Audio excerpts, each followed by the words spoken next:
पिछले एपिसोड में हमने देखा था कि प्रिंस युआन और बाकी सारे लोग उस सिटी में आ चुके होते हैं जहां पर ब्लैक एबिस मौजूद है। वहां पर आने के बाद की हाउ और पॉइजन किंग भी आ जाते हैं, जहां पर की हाउ अब पॉइजन किंग के साथ हो चुका है। उन दोनों की यहाँ पर प्रिंस युआन और जनरल वी से काफी ज्यादा दुश्मनी हो गई होती है। उनका वहाँ पर झगड़ा भी होने वाला था, लेकिन युआन वहाँ पर सही टाइम पर आकर उनका झगड़ा रुका देता है। जिसके बाद पॉइजन किंग और की हाउ तो वहाँ से चले गए थे और उनके जाने के बाद युआन अपनी कल्टीवेशन करने लगता है, जहाँ कल्टीवेशन करने के दौरान उसे किसी रेड ऑरा के बारे में पता चला था जो कि उसकी कल्टीवेशन पावर को खाने की कोशिश करता है। ये देखकर तो युआन भी घबरा चुका था। जिसके बाद यहाँ से ये एपिसोड शुरू होता है। तो इस एपिसोड की शुरुआत में युआन और बाकी सारे लोग घोड़ा गाड़ी की मदद से आगे बढ़ रहे थे। कमांडर युआन से कहता है, प्रिंस हम वहाँ पर पहुँच गए जहाँ पर ब्लैक एबिस मौजूद है। इसलिए युआन घोड़ा गाड़ी से बाहर निकल कर आता है और वो सारे लोग वहाँ से आगे बढ़कर वहाँ का नजारा देखना शुरू कर देते हैं, जो जगह काफी ज्यादा सुंदर लग रही थी। उस जगह के आसपास एक प्रोटेक्शन बैरियर लगा हुआ था। जनरल भी बता रहे होते यहाँ पर पहले एक सेक्ट हुआ करता था जो इस जगह की निगरानी करता था। उन लोगों ने यहाँ पर इस प्रोटेक्शन बैरियर को लगाया था। माना कि वो सेट काफी टाइम पहले था और अब वो खत्म हो चुका है, लेकिन अभी तक के जो प्रोटेक्शन बैरियर है वो बहुत ज्यादा स्ट्रॉन्ग है। अगर कोई भी किसी गलत इरादे से अंदर जाने की कोशिश करे तो ये प्रोटेक्शन बैरियर उसे रोकने की कोशिश करता है। इस प्रोटेक्शन बैरियर को तोड़ना इतना आसान काम भी नहीं है। ये सुनकर तो प्रिंस युआन भी हैरान रह जाता है। वो जनरल वी से कह रहा था, अगर हम यहाँ से ब्लैक एबिस के अंदर नहीं जा सकते तो पहले हमें उस जगह पर जाना चाहिए जहाँ पर वो स्पिरिचुअल फ्रूट है। आपने बताया था ना कि अगर हमें स्पिरिचुअल फ्रूट में जाना है उसे लेने के लिए तो हमें पीछे के रास्ते से घूम के जाना पड़ेगा, जो कि थोड़ा ही टाइम लगेगा। हम पहले वहाँ जाएंगे, पहले स्पिरिचुअल रूट को हासिल करेंगे, तब ब्लैक एबिस के सेंटर में जाएंगे, ताकि वहाँ जाने के बाद हम वहाँ की चीजें भी ले सके। क्योंकि अभी आप जैसा बता रहे हैं हम डायरेक्ट तो इसके अंदर नहीं जा पाएंगे। विकिंग कह रही होती, मैंने सुना है कि पहले से भी काफी सारे लोग उस स्पिरिचुअल फ्रूट को लेने के लिए जा चुके हैं, लेकिन अभी तक कि कोई भी इसमें कामयाब नहीं हुआ। कई लोग तो अभी तक के वहाँ से वापस भी नहीं आ पाए। लेकिन युआन कह रहा होता है, हम यहाँ पर ऐसे हाथ पे हाथ रखकर थोड़ी ना खड़े रह सकते हैं, हमें जाकर देखना होगा। क्या पता हम वहाँ पर जाएं और कोशिश करें तो हमें वो स्पिरिचुअल फ्रूट मिल सकता है। हम पहले वहीं जाकर देखेंगे कि आखिर क्या होता है। जिस पर सारे के सारे लोग मान जाते हैं और वो लोग वहाँ से आगे बढ़ना शुरू हो गए थे। दूसरी तरफ एक सिपाही जो होता है वो की हाउ के पास आता है और वहाँ आने के बाद वो उसे बता रहा था, मास्टर प्रिंस युआन और बाकी सारे लोग यहाँ से उस स्पिरिचुअल फ्रूट को लाने के लिए चले गए। ये सुनकर तो की हाउ भी हैरान था कि अरे युआन पागल हो गया क्या। वो ब्लैक एबिस के अंदर जाने के बाद फायर स्पिरिट को लेने के बजाय पहले उस स्पिरिचुअल फ्रूट को लाने जा रहा है। कमाल है, लगता है युआन का दिमाग फिर गया है। जिस पर पॉइजन किंग कहता है, नहीं उस स्पिरिचुअल फ्रूट को ना इतना अंडर एस्टिमेट करने की कोशिश मत करना। तुम्हें नहीं पता कि वो स्पिरिचुअल फ्रूट कितना ज्यादा पावरफुल है, वो तुम्हारी कल्टीवेशन पावर को बहुत ज्यादा आगे ले जाएगा। ये सुनकर की हाउ कह रहा होता है, अच्छा तो ये कल्टीवेशन पावर वगैरह बढ़ाने में मदद करता है। मुझे समझ आ गया कि आखिर युआन सबसे पहले उस स्पिरिचुअल फ्रूट को क्यों लेना चाहता है। वो जरूर ये फ्रूट अपनी माँ के लिए ले रहा होगा, ताकि जितनी भी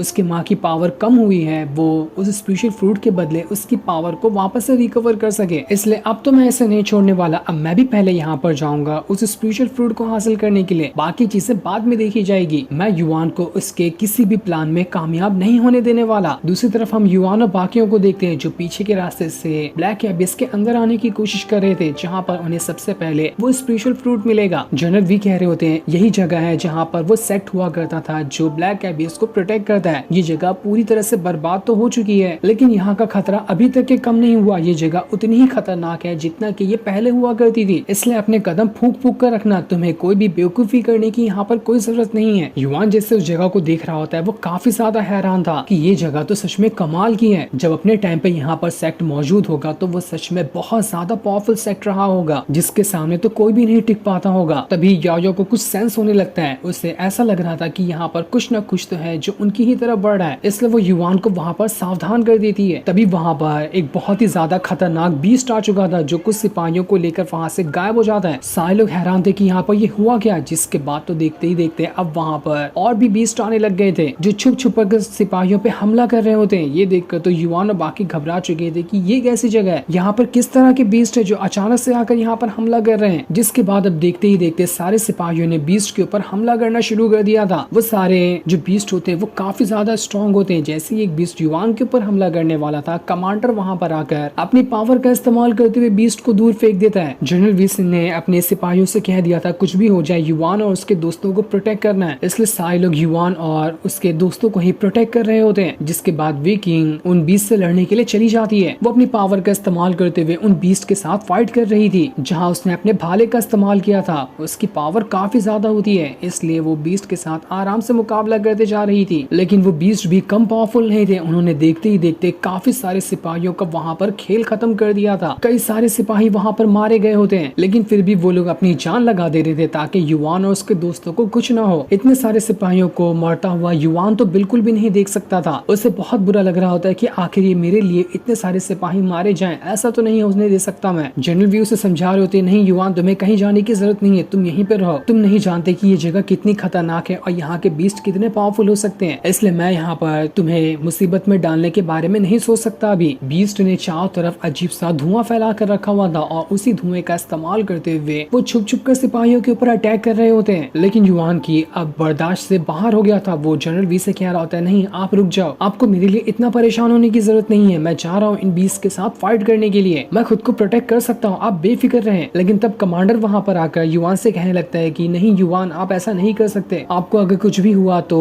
किंग हमें नहीं छोड़ेंगे, आपको और याओ को प्रोटेक्ट करना हमारी जिम्मेदारी थी, हम अगर आपको कुछ हो गया तो किंग को क्या जवाब देंगे। लेकिन फिर भी युवान किसी की कोई बात नहीं सुनता और वो सीधा वहाँ से भाग जाता है बीस्ट के साथ फाइट करने। उसी का देखा देखी यूवी भी उसके पीछे जा चुकी थी, क्योंकि वो युवान को ऐसे अकेला नहीं छोड़ते देख सकती थी। उधर विकिंग के सामने तो कई सारे बीस्ट, लेकिन तभी वो अपने भाले का इस्तेमाल करते हुए बड़ी आसानी के साथ उन सभी बीस्ट को मारे जा रही थी। पर तभी एक बीस्ट उसके एकदम करीब आ जाता है जो उसके ऊपर हमला करने वाला था, लेकिन वो हमला करता इससे पहले युवान वहाँ पर आकर उस बीस्ट को खत्म कर देता है। इस वजह से विकिंग बच चुकी थी, जिसके बाद तो युवान ने वहाँ पर और भी बीस्ट के ऊपर हमला करना शुरू कर दिया था। तभी वहाँ पर यूवी भी आ जाती है। वो युवान से कह रही थी, जहाँ तुम जाओ मैं तो वहाँ पर आऊंगी ही, चलो अब तीनों मिलकर सारे बीस्ट का मुकाबला करते हैं। जिसके बाद वो तीनों मिलकर सभी बीस्ट के ऊपर हमला करना शुरू कर देते हैं। बीस्ट तो अनगिनत थे, चारों तरफ से बीस्ट ने उन तीनों को घेर लिया होता है, इसलिए वो लोग अपनी तैयारी शुरू कर देते हैं बीस्ट के साथ फाइट करने के लिए। जैसे बीस्ट का हमला होता, वो लोग अपनी पावर का इस्तेमाल करते हुए सभी बीस्ट के ऊपर अटैक कर रहे थे। युवान अपने ड्रैगन हैंड टेक्निक का इस्तेमाल करता और उसका इस्तेमाल करते हुए बीस्ट के साथ फाइट कर रहा होता है। तो वहीं यूवी भी अपनी आइस और फायर पावर का इस्तेमाल करते हुए सारे बीस्ट का मुकाबला कर रही थी। वो बीस्ट लोग बेवकूफ नहीं थे, वो बहुत ज्यादा चालू होते हैं, बड़ी शातिर तरीके से वो हमला कर रहे थे। काफी बार वो छुप जाते और जैसे मौका मिलता तब वो आकर अटैक करते, लेकिन तीनों एक दूसरे को प्रोटेक्ट करते हुए वहाँ पर बीस्ट का मुकाबला करते जा रहे थे। सबसे ज्यादा बीस्ट को वहाँ पर युवान ने ही मार डाला होता है, लेकिन इतने बीस्ट मरने के बाद अचानक से वहाँ की जमीन बहुत ज्यादा हिलने लगती है। ऐसा लग रहा था कि जितने बीस्ट को उन लोगों ने मारा है उसकी डबल टिबल तादाद में और बीस्ट यहाँ पर आ चुके हैं। तभी वहाँ पर एक बहुत ही बड़ा जायंट बीस्ट आ जाता है जो कि अकेला ही 10 बीस्ट के बराबर होगा। वो वहाँ पर आने के बाद तीनों के ऊपर हमला शुरू कर देता है। उसे देखकर तो सारे लोग हैरान थे कि अब यहाँ पर ये कौन आ गया, ये तो बीस्ट का किंग लग रहा है। बीस्ट किंग जैसे युवान के ऊपर हमला करने वाला होता है, युवान वहाँ पर शील्ड बनाते हुए खुद को बचा लेता है। तब युवान की नजर वहाँ पर मरे हुए एक बीस्ट के ऊपर जाती है जो कि अभी के अभी मरा था। जैसे बीस्ट मरते हैं उनकी पीठ के ऊपर अजीब सी कुछ चीज बनी होती है जिसके अंदर से स्पिरिचुअल ऑरा बाहर निकल रहा था। बीस्ट के मरने के बाद वहाँ से ऑरा खत्म हो जाता है। ये देख के युवान को लगता है कि शायद यहाँ पर ये जो इनकी पीठ पे बना है वो उनका एनर्जी सोर्स होगा, उसी के अंदर से इनको एनर्जी मिलती होगी बीस्ट को। अगर हम उसे डिस्ट्रॉय कर दें तो हो सकता है कि बीस्ट यहाँ पर मारे जाएं। इसलिए अब तीनों वहाँ पर प्लान बनाते हुए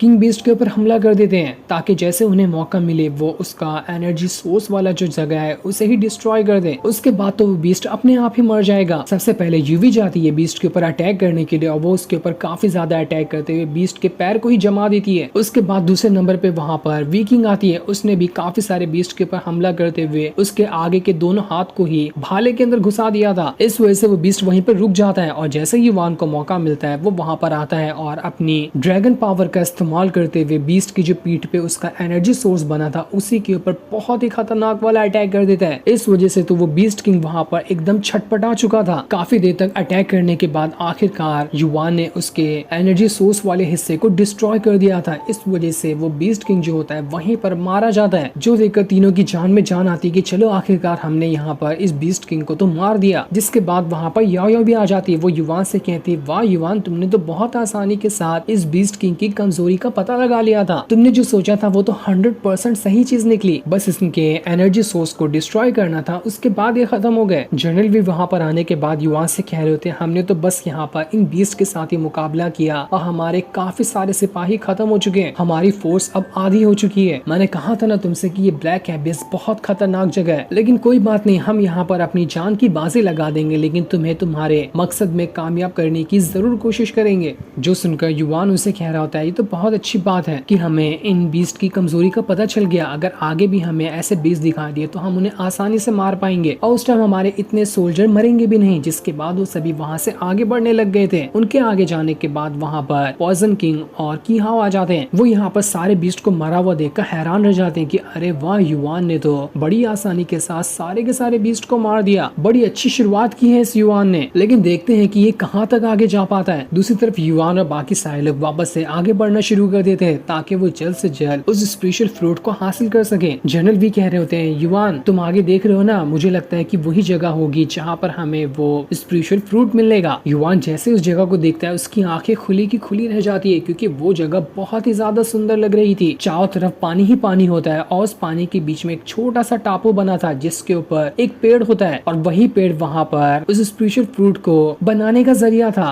उसी पेड़ के ऊपर स्पेशल फ्रूट लगे होंगे। स्पेशल फ्रूट को देखने के बाद तो युवान की खुशी का वहाँ पर ठिकाना नहीं रहता कि आखिरकार मैंने इन स्पेशल फ्रूट को ढूंढ निकाला। अब मुझे पूरी उम्मीद है कि इन स्पेशल फ्रूट को खाने के बाद मेरी माँ की जितनी भी स्पेशल एनर्जी मुझे ठीक करते हुए खत्म हुई है वो सब की सब रिकवर हो जाएगी। वो स्पेशल फ्रूट किसी छोटे बच्चे जैसे शेप में होते हैं। ऐसा लग रहा था कि किसी छोटे बच्चे को ककून के अंदर डालकर लटका दिया गया है। जनरल भी युवान से कहते हैं युवान जरा अपने चारों तरफ तो देखो कि यहाँ पर कितने लोग खड़े हैं जो सब यहाँ पर स्पेशल फ्रूट को ही लेने के लिए आए हैं। युवान जैसे ही देखता है वहाँ पर अनगिनत लोग थे जो सभी तालाब के उस साइड खड़े होते हैं ताकि तालाब पार करके वो स्पेशल फ्रूट को हासिल कर सकें। याओ कह रही होती है मुझे लगता है कि ये लोग यहाँ पर इसलिए खड़े क्योंकि यहाँ पर जो तालाब है ना इसमें जरूर कुछ न कुछ तो गड़बड़ है, वरना कब का ये लोग तालाब पार करके स्पेशल फ्रूट हासिल कर लिए होते। युवान ये सुनकर हैरान था कि आखिर इस तालाब के अंदर ऐसी कौन सी गड़बड़ी हो सकती है जो यहाँ पर इतने सारे लोग हैं लेकिन किसी के अंदर हिम्मत नहीं हुई तालाब पार करके स्पेशल फ्रूट को हासिल करने की। ऐसा लग रहा है कि ये सारे के सारे लोग किसी न किसी चीज से तो डर रहे हैं। याओ कहती है मुझे लगता है कि ये जो तालाब है ना वो कई सारे ब्रोकन सोर्स पैटर्न की जो स्पिरिचुअल एनर्जी होगी उससे भरा हुआ है जिसे पार करना इतना ज्यादा आसान काम नहीं है, इसलिए ये लोग यहाँ पर तालाब को पार नहीं कर पा रहे। मुझे डर है कि यहाँ पर अगर कोई पावरफुल बंदा भी होता ना तो भी शायद ही वो जल्दी से इस लेक को पार करके स्पिरिचुअल फ्रूट को हासिल कर पाता। ऐसा लग रहा है कि स्पिरिचुअल फ्रूट को हासिल करना इतना आसान काम नहीं होने वाला। जिस सारे लोग यहाँ पर ये सारी बातें कर ही रहे होते कि तभी वहाँ पर की हाओ भी आ जाता है। वो युवान से कह रहा था क्या हुआ मेरे दोस्त यहीं पर फंसे रह गए, आगे नहीं जाओगे क्या? तुम्हें यही स्पेशल फ्रूट चाहिए ना, तो यहाँ पर खड़े होके क्या कर रहे हो? तुम्हें पता है मैं भी वो स्पेशल फ्रूट ही लेने के लिए आया हूँ। जिस पर युवान कहता है अच्छा तो तुम्हें भी चाहिए, देखो यहाँ पर पानी है इसे पार करो और वहीं पे तो स्पेशल फ्रूट रखा है जाकर ले लो। लेकिन पॉइजन किंग वहाँ पर की हाओ के कान में कहता है कि देखो युवान की बातों में मत आना, यहाँ पर ना स्पेशल फ्रूट को लेना आसान काम नहीं है, जरूर इस पानी के अंदर कुछ तो कुछ गड़बड़ होगा या फिर हो सकता है कि उस पेड़ में ही कुछ गड़बड़ हो। वहाँ पर खड़े जितने भी लोग थे वो सभी आपस में बातें कर रहे थे कि यहाँ पर देखो नए लोग आते ही जा रहे हैं स्पेशल फ्रूट को हासिल करने के लिए, अगर हमने यहाँ पर और ज्यादा इंतजार किया तो हमें नहीं लगता कि स्पेशल फ्रूट हमें मिल पाएगा, इसलिए हमें अभी कुछ ना कुछ तो करना ही पड़ेगा। इसलिए दो लोग जोश दिखाते हुए सीधा का सीधा उसी पानी के अंदर कूद जाते हैं ताकि वो स्पेशल फ्रूट को हासिल कर सके। सारे लोग कहते हैं चलो चलो देखो वहाँ पर क्या हो रहा है, उन दोनों को अंदर जाने देते हैं, हमें पता चल जाएगा कि यहाँ पर किस तरह का खतरा है। इसलिए अब सारे लोगों की नजर उन दोनों लोगों के ऊपर ही पड़ चुकी थी जो लोग स्पेशल फ्रूट को लाने के लिए गए थे। लेकिन जैसे वो दोनों लोग पानी के ऊपर पहला कदम ही क्या रखते हैं वो तो दुनिया से ही गायब हो चुके थे। पता ही नहीं चलता कि आखिर वो लोग गए तो गए कहाँ। पानी उन दोनों को अपने अंदर घसीट कर गायब ही कर देता है, जो देखकर तो सभी लोगों की फटकर चार हो चुकी थी कि अरे बाप रे ये है क्या। ऐसा लग रहा है कि पानी के अंदर कुछ न कुछ तो है जो सभी लोगों को यहाँ पर मार कर खाते जा रहा है। अच्छा वो हम लोग पहले नहीं गए वरना हमारा भी यही हाल हो जाता। याओ जुआन से कहती मुझे तो लगता है कि ये जो पानी है ना वो लोगों को जानबूझकर अपनी तरफ घसीट रहा है। पानी का स्पिरिचुअल ऑरा इतना स्ट्रॉन्ग है कि वो लोगों को अपने अंदर घसीटता है और उन्हें मार कर खत्म ही कर देता है। इसलिए अब स्पिरिचुअल फ्रूट को हासिल करना मेरे ख्याल से और ज्यादा मुश्किल काम है। याओ कहती है मुझे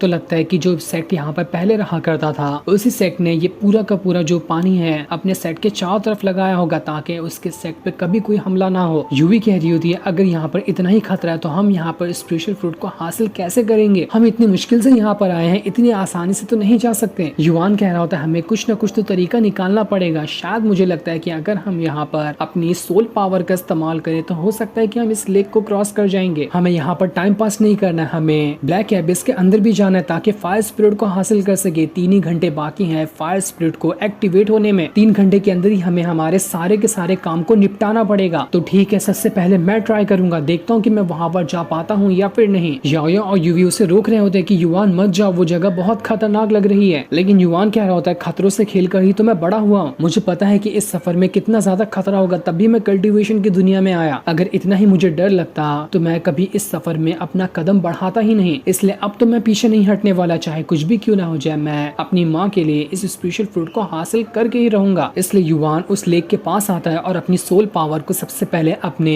जूतों में ट्रांसफर कर देता है, ताकि उसके पैरों में इतनी स्पेशल एनर्जी जमा हो जाए वो उसे उस लेक के ऊपर चलने में मदद करेगी। इसके बाद युवान ने जैसे ही अपना कदम पानी पे रखा था, उसे शुरुआत में तो कुछ भी नहीं होता, सब कुछ एकदम नॉर्मल था, जो देखकर युवान खुश हो जाता है। जो देखकर तो की हाउ भी हैरान था कि अरे ये तो युवान जल्दी से उस पानी पे चल रहा है। उसके पास एक साथी भी होता है, जिस साथी के मास्टर को युवान ने कुछ टाइम पहले मार दिया था। कि हाँ उसे कह रहा था तुम्हें युवान से बदला लेना था ना, तो ये बहुत अच्छा मौका है, जाओ और उस युवान को मार डालो। तुमने मार दिया तो मैं स्पेशल फ्रूट हासिल करने के बाद पूरा एक अक्खा फ्रूट तुम्हें दे दूंगा, उसी के साथ साथ तुम्हारी अच्छे से खातिरदारी होगी हमारे पैलेस के अंदर। तो बताओ ये ऑफर तुम्हें कैसा लगा। जो सुनकर दो बंदे के खुशी का ठिकाना नहीं रहता कि अरे वाह क्या कमाल का ऑफर मिला है बस इस युवान को मारने के लिए, अब तो मैं ऐसे जिंदा नहीं छोड़ने वाला, मैं युवान को कैसे भी करके मार कर ही रहूंगा। इसके बाद वो बंदा सबसे पहले उसी लेक के पास आ जाता है और उसने भी अपनी सोल पावर को एक्टिवेट करना शुरू कर दिया था, जो अपनी सोल पावर को एक्टिवेट करते हुए आसानी के साथ पानी में चलना शुरू कर देता है। याओ युवान से कह रही थी युवान मैं भी तुम्हारे साथ चलूंगी, मुझे भी अपनी सोल पावर का इस्तेमाल करना आता है। लेकिन युवान कह रहा था नहीं तुम नहीं जाओगे, तुम देख रही हो ना कि यहाँ पर कितना खतरा है, इस की हाउ ने भी किसी बंदे को यहाँ पर भेजा है, आगे चलकर गड़बड़ी भी हो सकती है। मास्टर ने मुझ पर भरोसा किया था कि मैं तुम्हें हर खतरों से बचाऊंगा, इसलिए मैं ये रिस्क तो बिल्कुल भी नहीं ले सकता, तुम यहीं पे रहो, और अगर मुझे कुछ हो भी जाता है तो बाद में तुम्हारे अलावा कौन ही मेरा सहारा है, तुम ही हर खतरों से मुझे बचाती हो, तब मुझे बचाने के लिए आ जाना। वो बंदा पूरे गुस्से के साथ युवान को देखते हुए पहले ही उस स्पेशल फ्रूट की तरफ जा रहा होता है, ताकि पहले वो उसे हासिल कर ले। पूरे लेक को पार करने में अपनी सोल पावर को बहुत ही अच्छे से बैलेंस करके रखना था, अगर हल्की सी भी सोल पावर का बैलेंस बिगड़ेगा तो वो पानी फट से उस इंसान को अपने अंदर घसीट सकता है। इसलिए बड़ी सावधानी के साथ वो बंदा और युवान भी वहाँ से आगे बढ़ रहे होते हैं। युवान का देखा देखी अब बहुत सारे लोगों ने भी अपनी सोल पावर को एक्टिवेट करते हुए लेक के अंदर चलना शुरू कर दिया था। सब यहाँ पर नकल चोर बैठे थे, युवान ने तरीका निकाला और तरीके का इस्तेमाल करते हुए सब आगे बढ़ते गए। लेकिन कुछ लोग वहाँ पर सोल पावर का बैलेंस बिगड़ने की वजह से गिरकर मारे भी जा रहे होते हैं। बचे हुए लोगों का कहना था कि हमें तो यकीन नहीं हो रहा, अंदर जाना इतना ज्यादा सिंपल था, हम तो 4 घंटे से यहाँ पर खड़े होकर बस सोच ही रहे थे कि हम अंदर कैसे जाएंगे। सबसे आगे की हाउ का जो साथी वाला बंदा होता है वो ही निकल चुका था, उसके बाद दूसरा बंदा होता है और फिर युवान था। युवान कहता है मुझे नहीं लगता कि स्पेशल फ्रूट को हासिल करना इतना इजी होगा, पानी को तो हम यहाँ पर क्रॉस कर लेंगे, लेकिन फ्रूट को लेने के पास भी हो सकता है कोई ना कोई खतरा लगा हुआ हो। और जैसा युवान का शक था, ऐसा लग रहा था कि उसका शक बिल्कुल सही है। जितने लोग आगे बढ़ते जा रहे थे और उनकी सोल पावर जहाँ पानी में लग रही थी, वो पानी सारी सोल पावर को उस स्पेशल ट्री में लगाया जा रहा था, जिसके अंदर से वो स्पेशल फ्रूट लटक रहे थे। जैसे सोल पावर स्पेशल ट्री में लग रही होती है, वो जोर जोर से हिलना शुरू हो जाता है। ऐसा लग रहा था कि उसके अंदर कुछ न कुछ तो गड़बड़ी हो रही है। जिसके बाद उस ट्री के अंदर से इतना स्ट्रॉन्ग ऑरा का प्रेशर वहां पर निकला था कि पूरी जगह हिलने लगती है। ऐसा लग रहा था कि अगर वो अटैक वहां पर किसी को भी लग गया तो वो सारे के सारे लोगों को